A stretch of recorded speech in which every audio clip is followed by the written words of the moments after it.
was the series that was done. It was like an anthology series in the 80s, Yes. and it was just half an hour a piece. You have your setup, and then Oh, and then the actual scary bit. Yeah, so pretty much he was just like the host. He was just like a puppet. It was just like actually that tin. It's sort of similar to that. Okay, so like from the zombie dice. Yeah, it's exactly, but with like sort of parting bit more meat on him. Even less than him. Was it like a stop motion sort of thing? It was sort of more like a puppet, an actual puppet. We might be talking about the same thing then, because a very grey old man kind of look at him. Yeah, and a few teeth. Yeah. But for some reason, they did like a CIT. Well, it was on CITV, but it was like obviously a more tamer version for kids, and it was Tales from the Crypt Keeper. Yeah. But it was effectively the same thing, but it was all animated. Aye. But the adult one it had all big name cameos. Like there was one episode had Arnold Schwarzenegger on with him presenting it, and he directed it, the episode. But he had loads of big names. It was like all different people. It was like Bill Pullman and Demi Moore, and I'm trying to think off the top of my head. Loads of different people made cameos in it. It was one of those series that went, I forget how to get about 5 seasons. But we're going to try and bring it back a while back, and M. Night Shyamalan apparently was going to be, of course, the creator. I don't know whether or not that would have been good or bad, because he's a lot of hit and miss. He is very much hit and miss, especially because did he do The Fog? No, there was the original Fog came out in the 80s.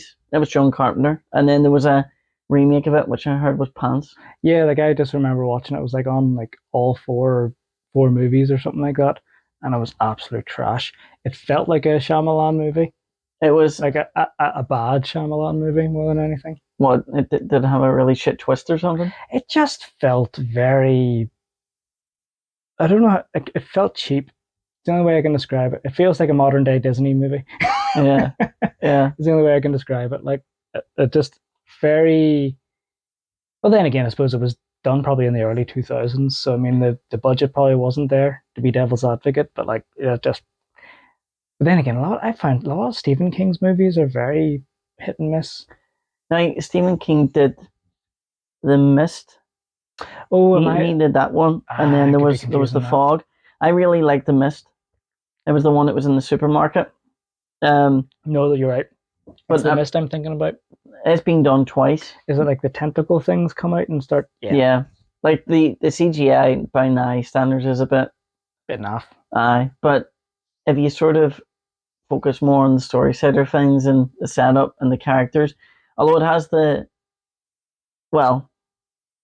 usual trope that you tend to find, especially with, and obviously, with your background, I'm just, you know what I mean? Techie stuff?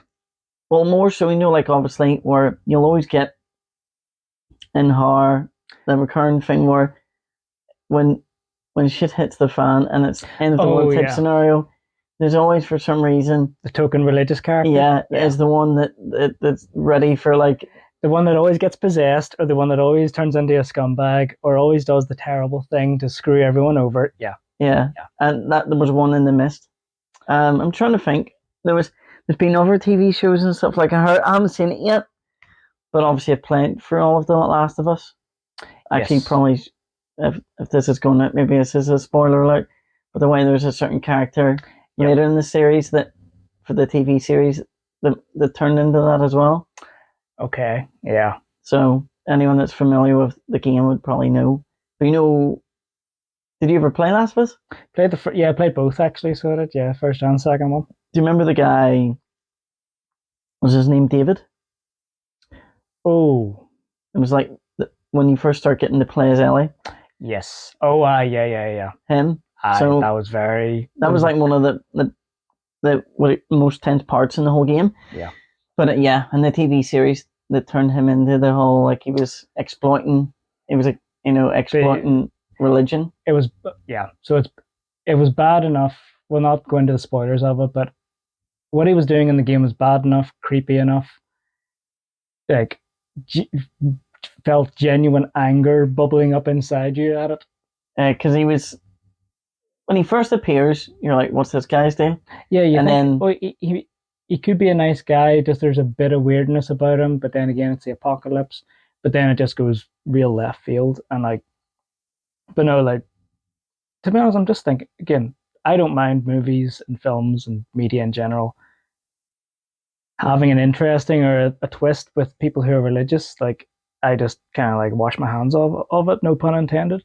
But like, for them to be doing that with that particular character kind of waters down him being such a evil human being. If anything, in the game, it's more justifiable. I know what you mean, because if they're taking the stance of the guy's got like a weird, distorted view on religion, then in his mind he's probably doing something that he, by his compass, is right, not rather than just outright scumbag. Yeah, you know what I mean? Yeah, and it sort of takes away from. Like, I'm trying to remember the sort of back and forth that they have in the game, but it's the fact that he's trying to sort of justify it to himself, like on earthly manners, if that makes sense. Like, he's just trying to justify it as like, well, we're doing this to survive, but then that's his justification, and then he's being evil. But if you're having that he's evil and he's just using this, like using religion to like trick people, and it kind of just takes away from a lot of it. And it's even because he's more self-aware. Yeah, but even like it distracts the actual, like, it takes away from the actual tension of this just bad person trying to like attack this character that you've basically built up a strong like relationship with within the game. So yeah, that kind of takes away from that, I think, because you're adding in something like a third thing, you know, one person, another person, and then this sort of theme that you're wanting to try and like push on people.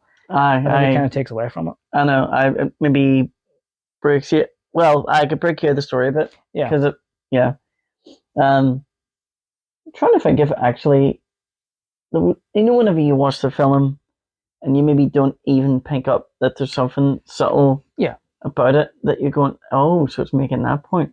Yeah. But like, here's an example. Maybe not perfect for this, but an example of something done subtly that it wasn't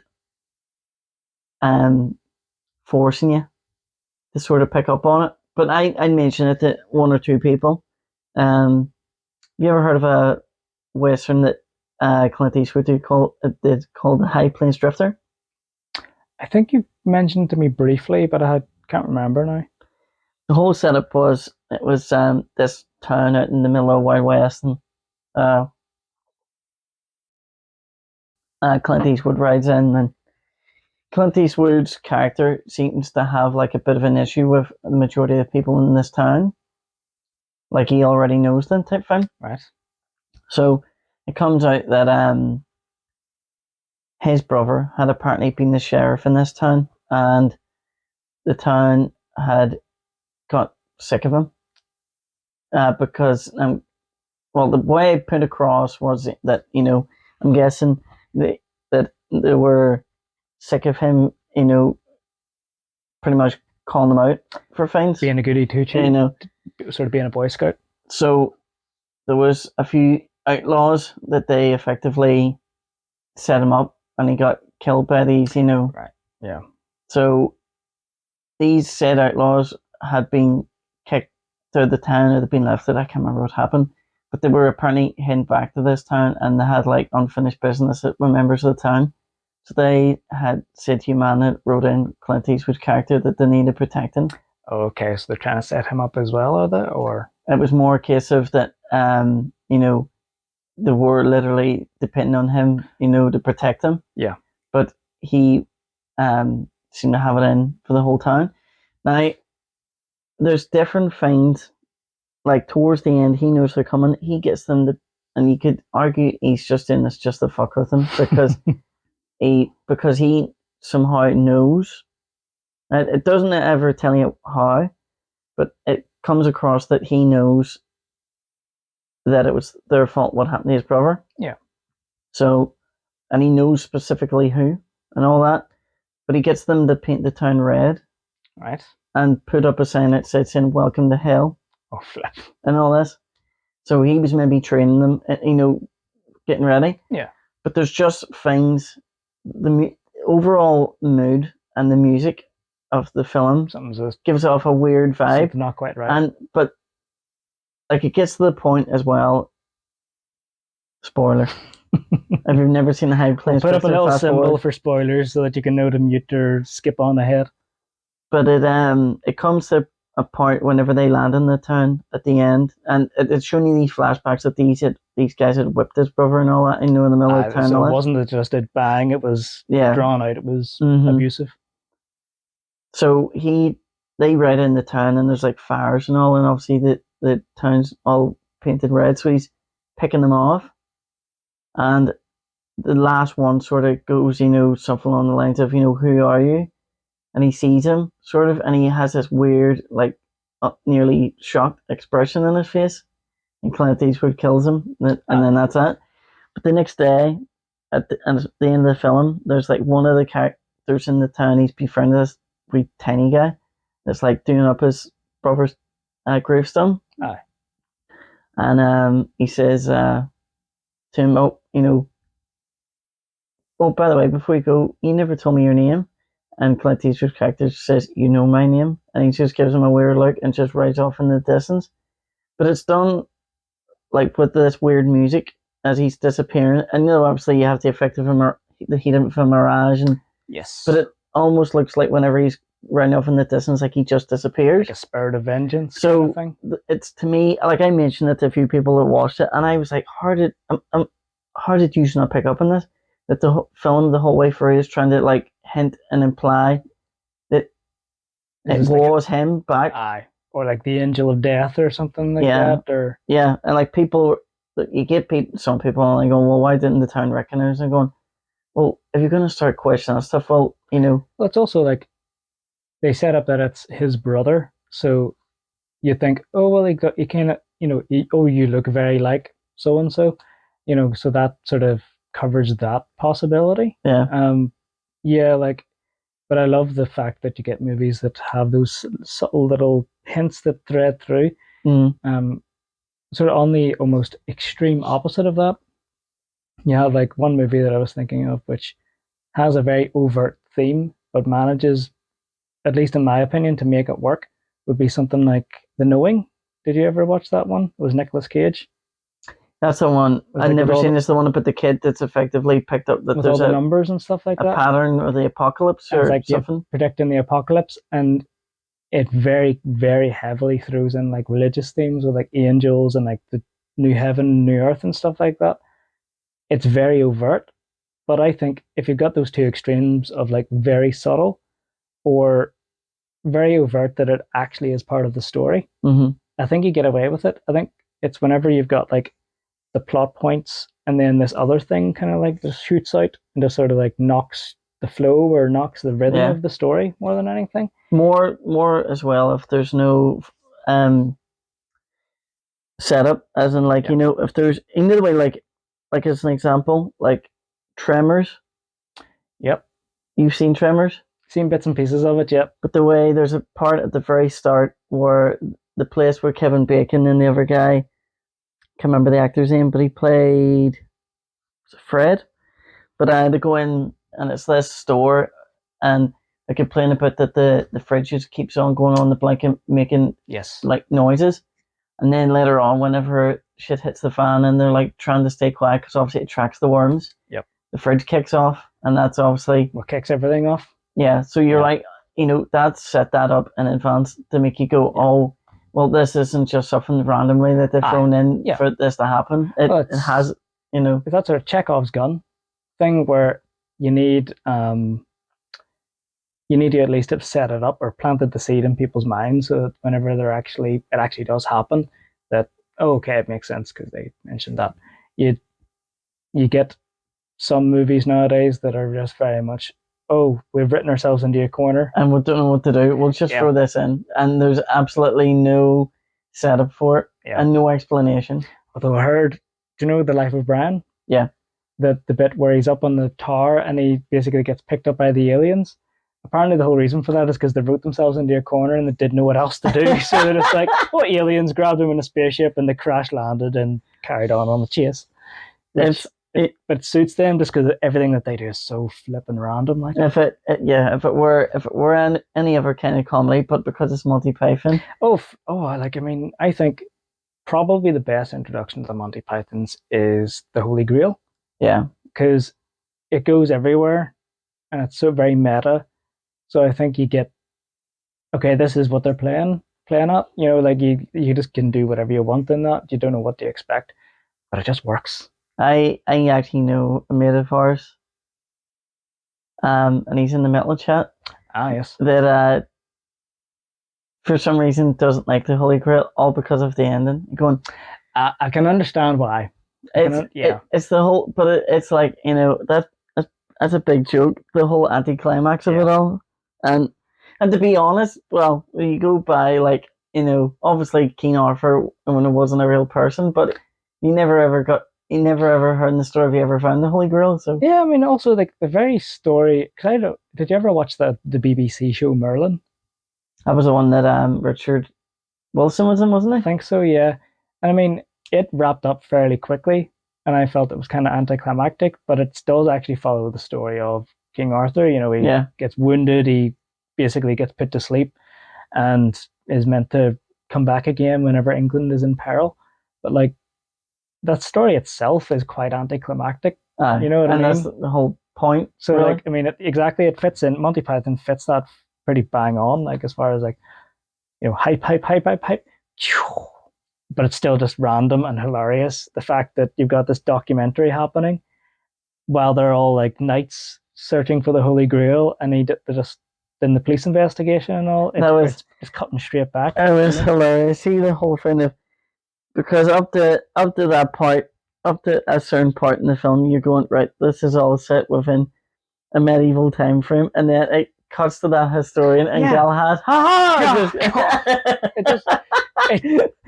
And then like a few scenes later, you see like the police and stuff walking on. You're like, and every time John Cleese was dressed as Galahad in that film was amazing, because he just killing everything around him at the drop of a hat. Sorry.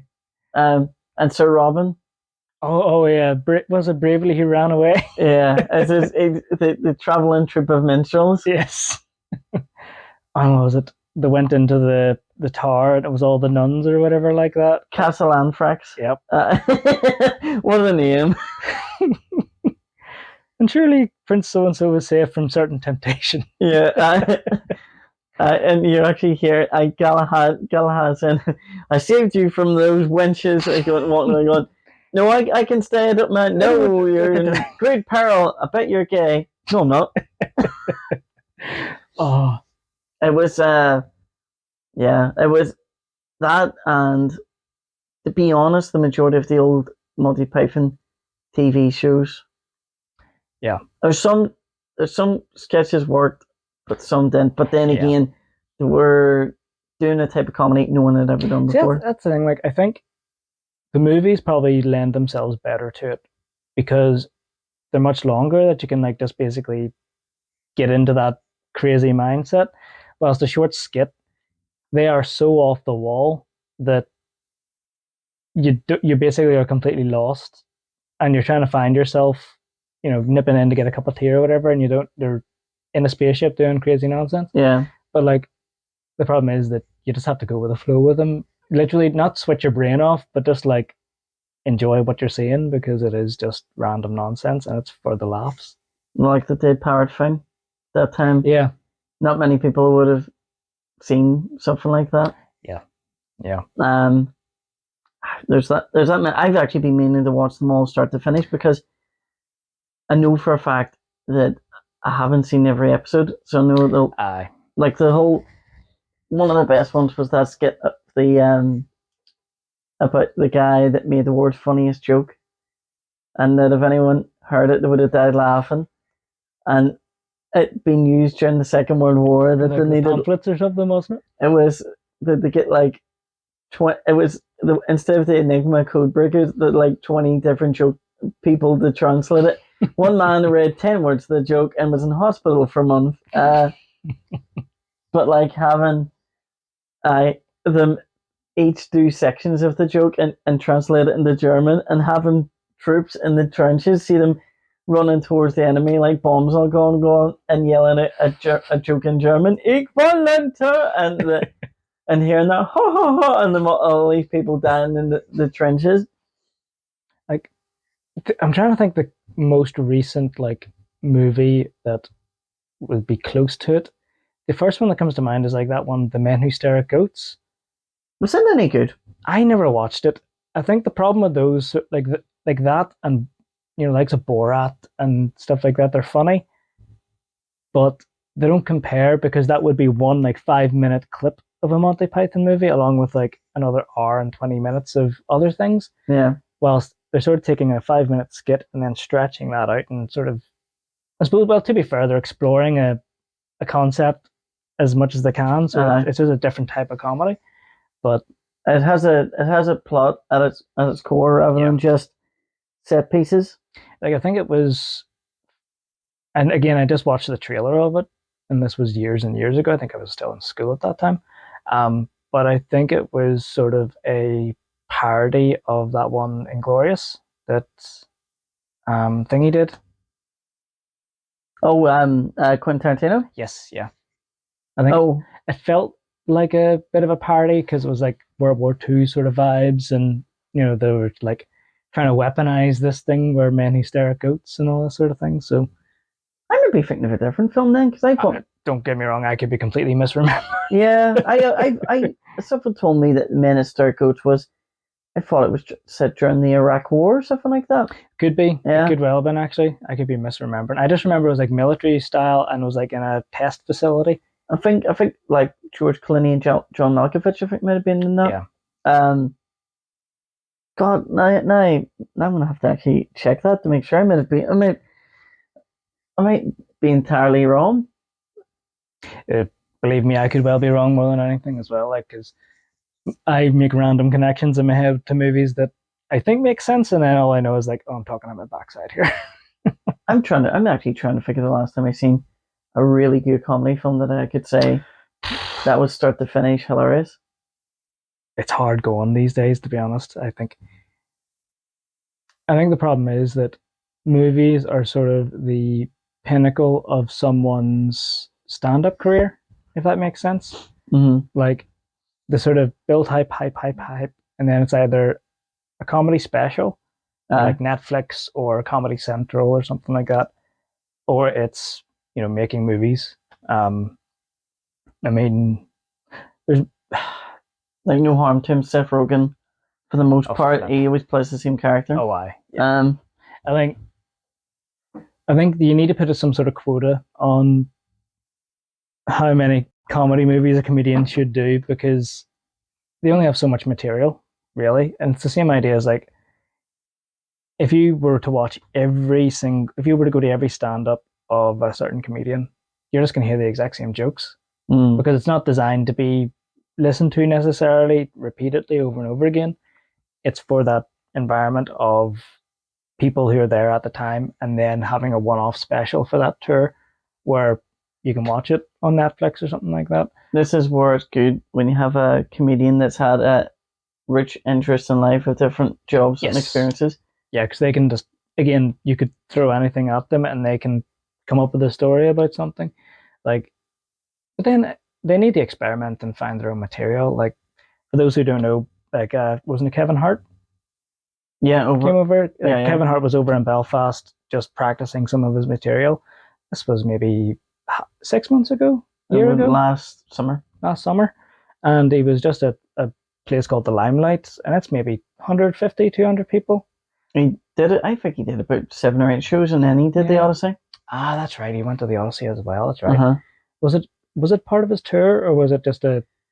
I think the whole thing was just sort of like him testing material out for stuff he's probably gonna do when he was going back home. Yeah. So I would say he's probably testing it, going, does this work? Yeah. The only thing is that with and it's no fault of his that our sense of humor and American sense of humor. It's a completely different wavelength. Yeah. Now, you can argue, well, if we find it funny, I was going to say if we find it funny, the Americans will find it funny, but the problem is we have really messed up sense of humor. Yeah, there, folks. So sorry for cutting this episode short. We were having some technical difficulties and the audio just wasn't coming through properly. But to compensate for that, we have just released the second episode of the Cut That podcast. So if you like what you saw, feel free to click the link, whether it's this side or that side, I don't know. But feel free to click the link, let us know what you think. And yeah, hopefully you like this sort of format, us just chatting, shooting the breeze. And yeah, let us know how you feel. So I will hopefully see you next time. All the best, folks.